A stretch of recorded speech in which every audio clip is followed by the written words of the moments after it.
जय श्री कृष्ण दोस्तों। वेद भारतीय संस्कृत में परम ज्ञान का स्रोत माने गए हैं।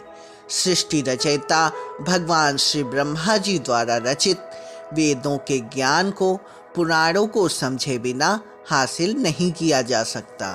भविष्य पुराण में वर्तमान युग की सभी भविष्यवाणियां उपलब्ध हैं।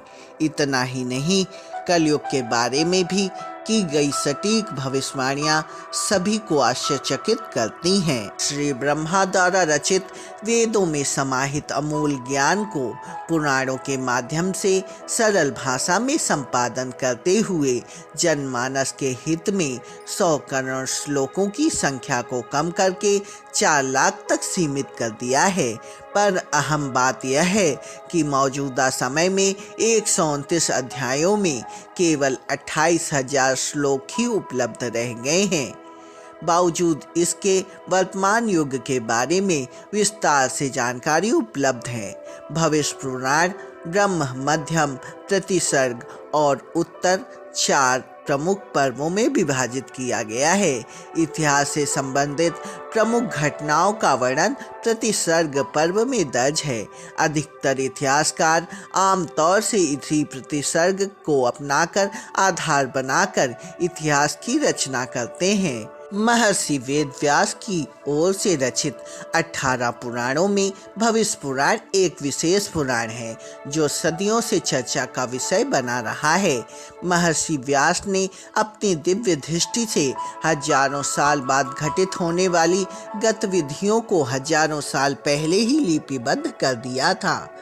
भविष्य पुराण के पहले संस्करण की रचना 2वीं शताब्दी के अंत में राजा सतकर्णी के राज्यकाल में की गई मानी जाती है। इस प्राचीन संस्करण में तत्कालीन सूत और मगध लोगों में प्रचलित राजवंशों के समूचे इतिहास की जानकारी को संग्रहित किया गया था, जबकि सबसे पहले भविष्य पुराण की रचना 5000 साल पहले महर्षि व्यास ने की थी। दोस्तों, भविष्य पुराण में भारत के राजवंशों, भारत पर शासन करने वाले विदेशी ताकतों के बारे में उल्लेख मिलता है। भविष्य पुराण में रचित लिपि 2वीं सदी के बाद मगध देश की पाली अथवा अर्धमगधी भाषा की है। भविष्य पुराण में यीशु के जन्म, हिमालय क्षेत्र की यात्रा, उस क्षेत्र के सम्राट शालिवाहन से मुलाकात के बारे में विस्तार से जानकारी संग्रहित है। सबसे अहम बात यह है, लंबे समय इस पुराण पर की जा रही शोध ने इसे सही माना है।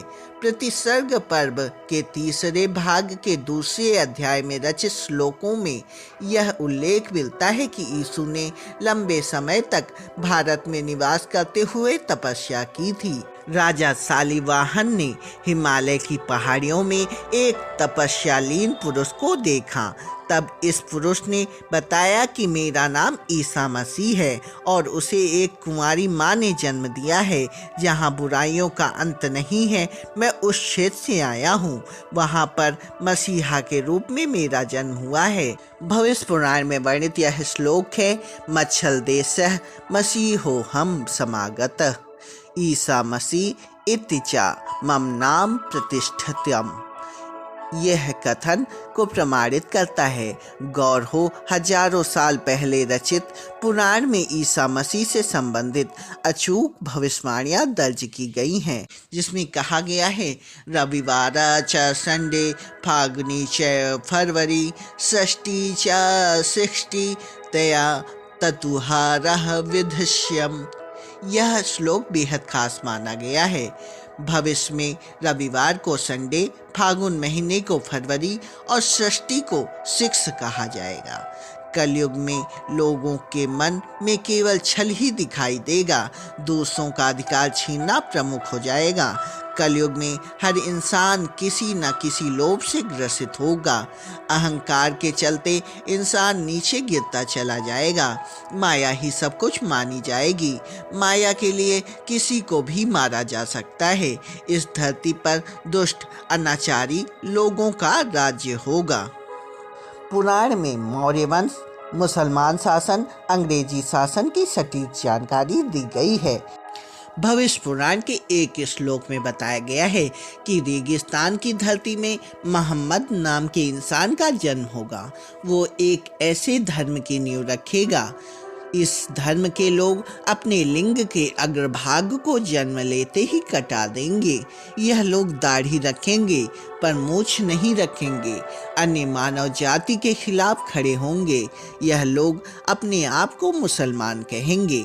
पुराण में तैमूर, बाबर, हुमायूं, अकबर, औरंगजेब, पृथ्वीराज चौहान तथा छत्रपति शिवाजी के बारे में जानकारी मिलती है। जब हिंदू तथा मुसलमान में परस्पर विरोध होगा तो औरंगजेब का शासनकाल आएगा। इसके विषय में भी पुराण में पूरी जानकारी मिलती है। भविष्य पुराण में नंदवंश, मौर्य वंश, शंकराचार्य के अलावा हर्षवर्धन, चौहान व परमार वंश के राजाओं तक का वर्णन मिलता है।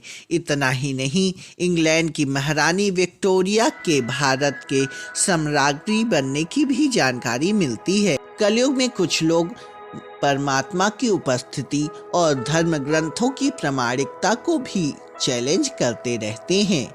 पुराणों में भारत में अब तक शासन कर चुके शासकों की जानकारी भी उपलब्ध है। हर जानकारी इन भविष्यवाणियों को अपनी अपनी समझ के अनुसार अर्थ निकालते हैं। घोर कलयुग में सौराष्ट्र, अवंती, अधीर, सूर, सिंधु, मालव देश के ब्राह्मण संस्कारों से विमुख हो जाएंगे, जबकि शासक शूद्र भांति यानी धर्म के विरोध करने वाले हो जाएंगे। यहाँ ध्यान देने बात यह है कि सिंधु का अधिकतर तटवर्ती क्षेत्र अब पाकिस्तान का हिस्सा बन गया है। कुछ कश्मीर में भी है जहाँ नाम मात्र के ब्राह्मण रह गए हैं। राजधर्म का लगभग अंत हो गया है। दोस्तों, इस प्रकार भविष्य पुराण में बताई गई सभी जानकारियां अभी तक सत्य साबित होती गई हैं।